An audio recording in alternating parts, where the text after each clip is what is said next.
Hi friends, இது பேர் தான் மட்டி கறி. இது ஒரு சில இடத்துல மட்டும்தான் கிடைக்கும். இன்றைக்கி எங்கள் வீட்டில் இதான் செய்ய போகிறோம். சிக்கன் குழம்பு மட்டன் குழம்பே தோற்று போயிடும். இந்த குழம்பு ஒரு தடவை செஞ்சு பாருங்கள். வாங்க எப்படி செய்யலான்னு பார்க்கலாம். அதுக்கு 2 டேபிள் ஸ்பூன் ஆயில், 1 டீஸ்பூன் பெருஞ்சீரகம், 3 பெரிய வெங்காயம், வெங்காயம் வதங்க தேவையான உப்பு எல்லாம் போட்டு வெங்காயம் நல்லா வதங்கட்டுங்க. வெங்காயம் நல்லா வதங்கினோடனே நம்ம தக்காளியை சேர்த்துக்கலாம். தக்காளியை சேர்த்த பிறகு பச்சை மிளகா 3 போட்டுக்கலாம்.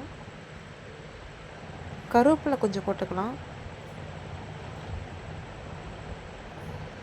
பிறகு நல்லா வதங்குது. எல்லாம் வதங்கினோடனே 1.5 டீஸ்பூன் இஞ்சி பூண்டு பேஸ்ட்டு போட்டுக்கலாம். 1 டீஸ்பூன் கரம் மசாலா, 1/2 டீஸ்பூன் மஞ்சள் தூள், 1 டீஸ்பூன் காரத்தூள், 1/2 டீஸ்பூன் சிக்கன் தூள், 1 டீஸ்பூன் குழம்பு மசாலா எல்லாம் சேர்த்து நல்லா வதக்கி விட்டுக்கலாங்க. மசாலாவோட பச்சை வடை போனோடனே நம்ம காய்கறியில் சேர்த்துக்கலாம். அதுக்கு ஒரு முள்ளங்கி, ஒரு உருளைக்கிழங்கு, 2 முருங்கைக்காய்,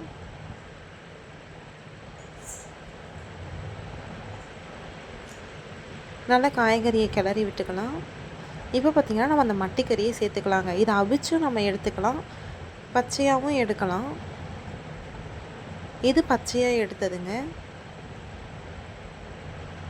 பாருங்கள், அது கூட சேர்த்து நல்லா கிளறி விட்டு இதையும். இப்போ நம்ம இதில் தேங்காய் பால் சேர்த்துக்கலாம்.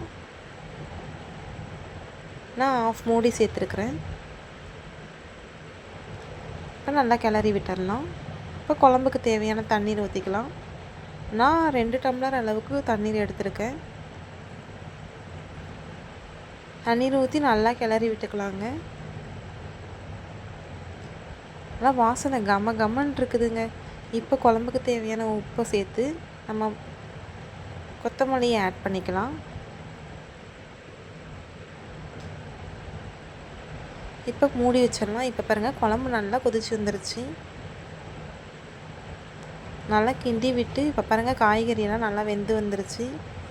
பாருங்கள், சூப்பரான சுவையான மட்டிக்கறி குழம்பு ரெடி. வாங்க சாப்பிட்லாம். நீங்கள் ஒரு தடவை ட்ரை பண்ணி பாருங்கள்.